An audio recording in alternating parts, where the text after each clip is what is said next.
सुनसान जंगल के किनारे बसा डोंगरीला गांव। चारों तरफ घना डरावना जंगल। अमावस की काली रात थी। पूरा गांव एक अजीब सी खामोशी की चादर में दबा पड़ा था। बस दूर जंगल से कहीं कुत्तों के भौंकने की और सूखी हवा के पत्तों की आवाजें सुनाई दे रही थी।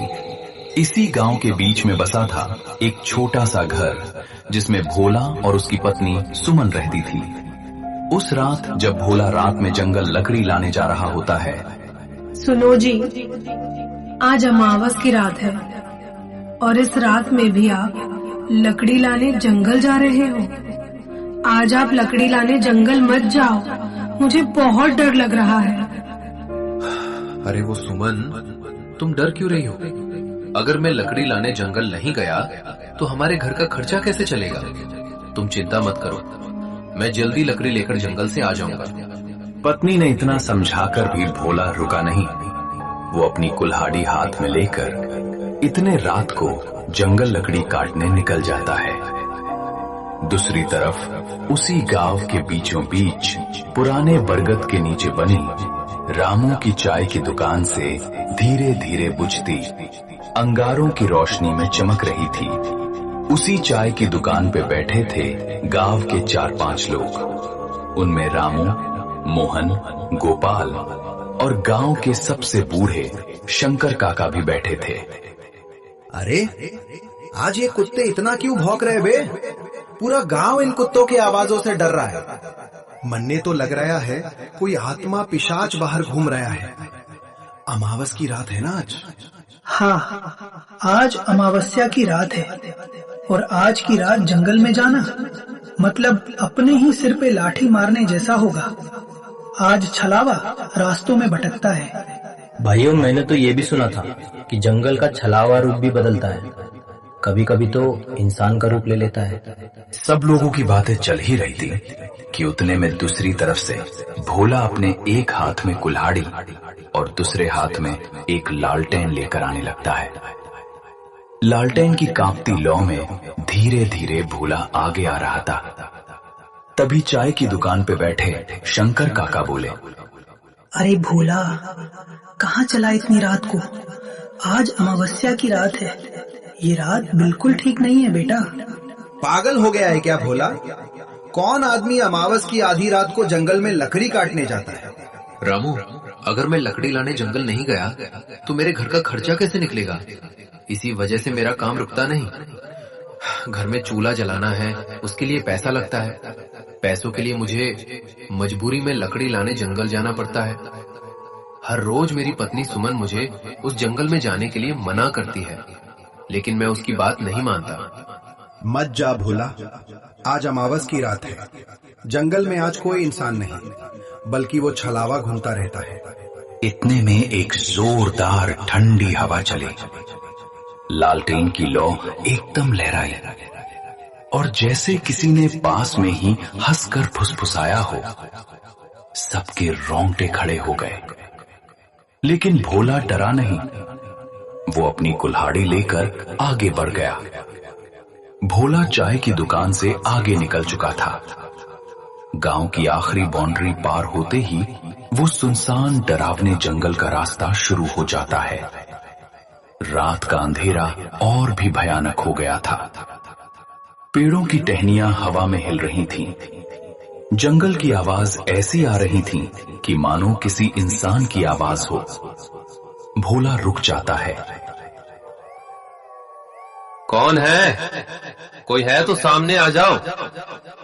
पर जवाब सिर्फ सन्नाटा।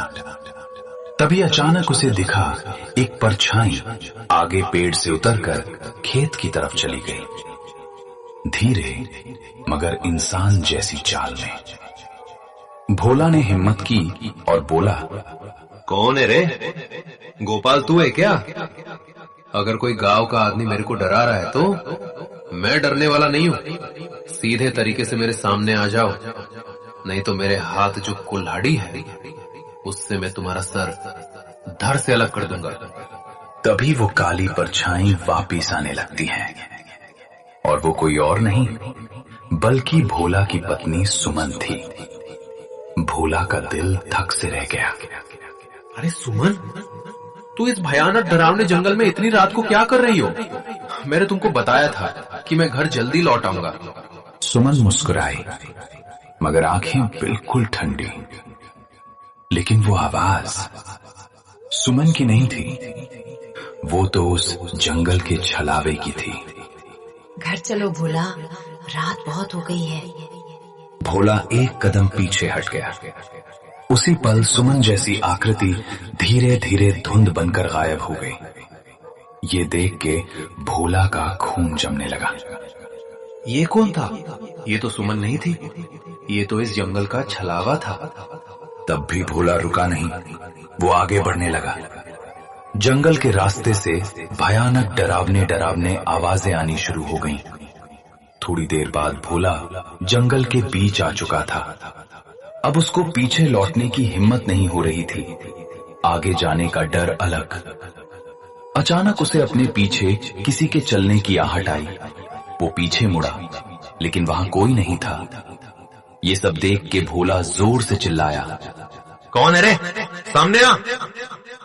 तभी एक बार और उसके पीछे धीमी खुरदरी आवाज आई, जैसे किसी 60 साल के बुड्ढे की आवाज हो। फिर से भोला पीछे मुड़ा तो अपने पीछे उसको उसी के गांव के शंकर काका दिखाई दिए, जो चाय के दुकान पे बैठे हुए थे। शंकर काका, आप इस वक्त इस जंगल में? आपने तो मुझे जंगल जाने को रोका था, तो आप इस जंगल में इतनी रात को क्या कर रहे हो? मैं तेरा ही इंतजार कर रहा था भोला। भोला, आज तुझे मेरे हाथों से कोई नहीं बचा सकता। आज तेरा शरीर मेरा होगा। ये सब देख के भोला पीछे हट गया। मुझे पता है कि तुम मेरे गांव के शंकर काका नहीं हो। मैंने तुमको पहचान लिया है। तुम एक जंगल के छलावा हो। अचानक शंकर काका का चेहरा बिखरने लगा। आंखें लाल, दांत लंबे और चेहरा किसी दानव जैसा। भोला डरकर कुल्हाड़ी लहराता हुआ भागा। छलावा पेड़ों से ऊपर नीचे कूदता हुआ उसका पीछा कर रहा था। भोला भागते भागते एक पुरानी खाई पर पहुंचा। आगे रास्ता नहीं था, पीछे से छलावे की हंसी। अब भोला के पास आगे जाने का कोई भी रास्ता नहीं था। न भोला पीछे जा सकता था, न आगे जा सकता था। भोला ने कांपते हुए हाथों से अपनी कुल्हाड़ी उठाई और बोला, आ जा, मैं डरता नहीं तुमसे। तुझे जो करना है कर ले। छलावा एक झटके में भोला का रूप लेकर सामने खड़ा हो जाता है। अब इधर भी भोला और उधर भी भोला, एक असली एक नकली। ये सब देख के असली भोला डर जाता है। भोला, अब तू क्या करेगा? अब तो मैंने भी तेरा रूप ले लिया है। अब कौन सा तू और कौन सा मैं? अब तो तुम्हारी पत्नी सुमन भी मुझे नहीं पहचान पाएगी। तभी अचानक छलावा भोला के ऊपर छलांग मारने ही वाला था कि